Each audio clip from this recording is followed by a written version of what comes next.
Praise the Lord. இன்றைக்கு daily dose of divine சேனல்ல 14ஆம் நாள் வேத வாசிப்பாக மத்தேயு 14ஆம் அதிகாரம் மற்றும் சங்கீதம் 14ஆம் அதிகாரமும் வாசிக்க கேட்போம்.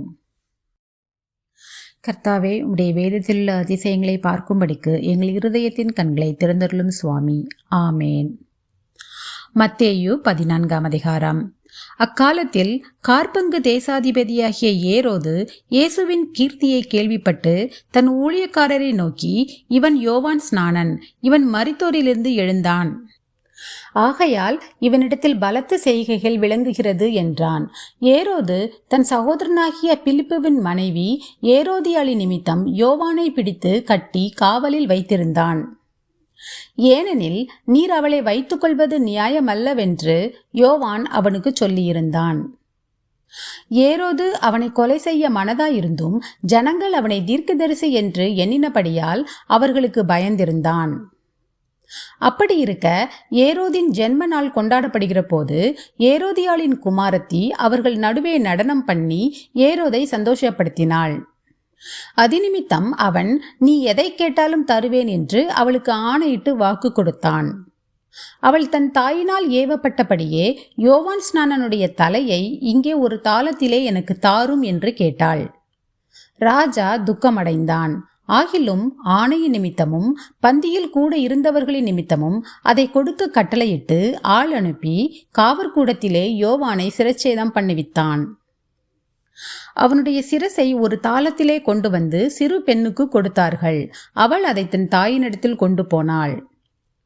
அவனுடைய சீஷர்கள் வந்து உடலை எடுத்து அடக்கம் பண்ணி பின்பு போய் அந்த சங்கதியை இயேசுவுக்கு அறிவித்தார்கள். இயேசு அதை கேட்டு அவ்விடம் விட்டு படவில் ஏறி வனாந்திரமான ஓர் இடத்துக்கு தனியே போனார். ஜனங்கள் அதை கேள்விப்பட்டு பட்டணங்களிலிருந்து கால்நடையாய் அவரிடத்திற்கு போனார்கள். இயேசு வந்து திரளான ஜனங்களை கண்டு அவர்கள் மேல் மனதுருகி அவர்களில் வியாதியஸ்தர்களாய் இருந்தவர்களை சொஸ்தமாக்கினார். சாயங்காலமான போது அவருடைய சீஷர்கள் அவரிடத்தில் வந்து, இது வனாந்திரமான இடம், நேரமும் ஆயிற்று. ஜனங்கள் கிராமங்களுக்கு போய் தங்களுக்கு போஜன பதார்த்தங்களை கொள்ளும்படி அவர்களை அனுப்பிவிட வேண்டும் என்றார்கள். இயேசு அவர்களை நோக்கி, அவர்கள் போக வேண்டுவதில்லை, நீங்களே அவர்களுக்கு போஜனம் கொடுங்கள் என்றார். அதற்கு அவர்கள், இங்கே எங்களிடத்தில் 5 அப்பமும் 2 மீன்களுமே அல்லாமல் வேறொன்றும் இல்லை என்றார்கள்.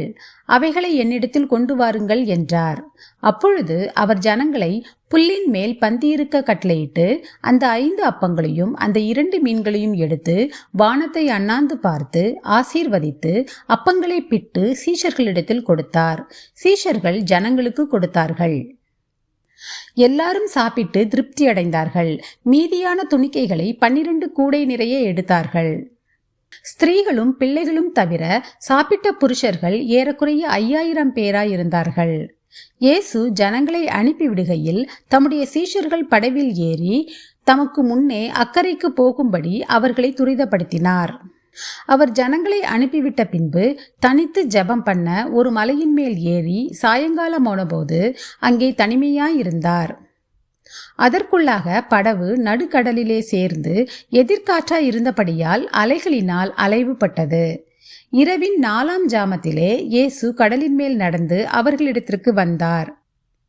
அவர் கடலின் மேல் நடக்கிறதை சீஷர்கள் கண்டு கலக்கமடைந்து ஆவேசம் என்று சொல்லி பயத்தினால் அலறினார்கள். உடனே இயேசு அவர்களோடே பேசி, திடன் கொள்ளுங்கள், நான் தான், பயப்படாதிருங்கள் என்றார். பேதுரு அவரை நோக்கி, ஆண்டவரே, நீரேயானால் நான் ஜலத்தின் மேல் நடந்து உம்மிடத்தில் வர கட்டளையிடும் என்றான். அதற்கு அவர், வா என்றார். அப்பொழுது பேதுரு படவை விட்டிறங்கி இயேசுவினிடத்தில் போக ஜலத்தின் மேல் நடந்தான்.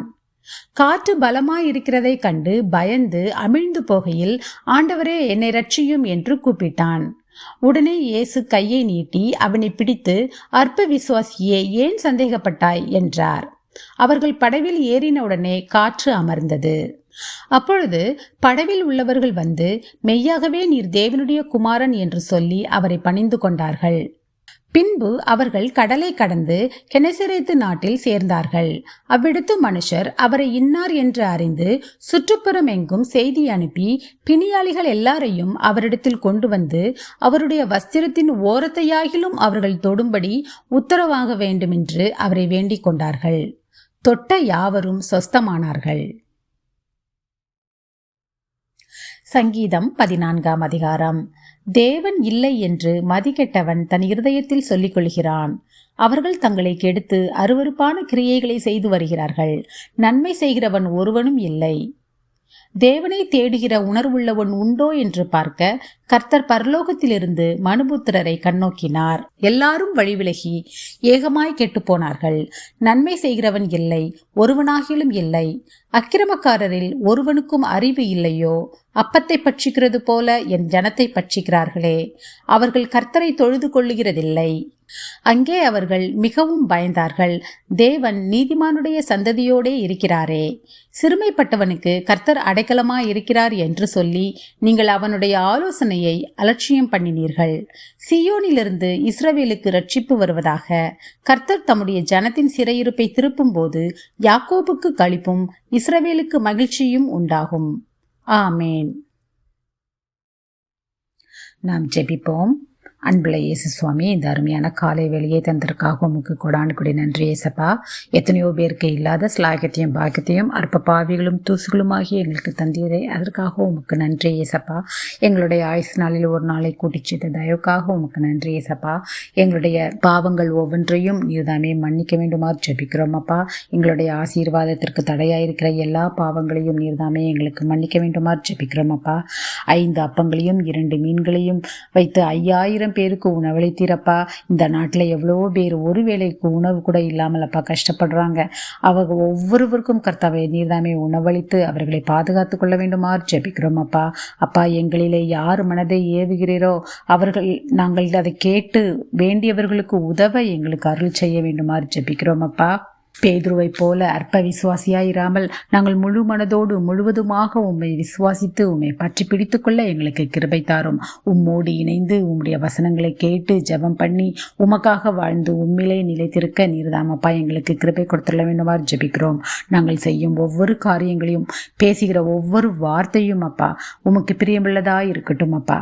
துதிகன மகிமை யாவற்றையும் உமக்கே செலுத்துகிறோம். இயேசு கிறிஸ்துவின் மூலமாக ஜெபம் கேளும் எங்கள் ஜீவனுள்ள நல்ல பிதாவே. ஆமேன். என் ஆத்துமாவே கர்த்தரை ஸ்தோத்திரி, என் முழு உள்ளமே அவருடைய பரிசுத்த நாமத்தை ஸ்தோத்திரி. என் ஆத்துமாவே கர்த்தரை ஸ்தோத்திரி, கர்த்தர் செய்த சகலோபகாரங்களையும் மறவாதே. ஆமேன். ஆமேன். நாம் அடுத்த நாள் வேத வாசிப்பில் சந்திப்போம். God bless you.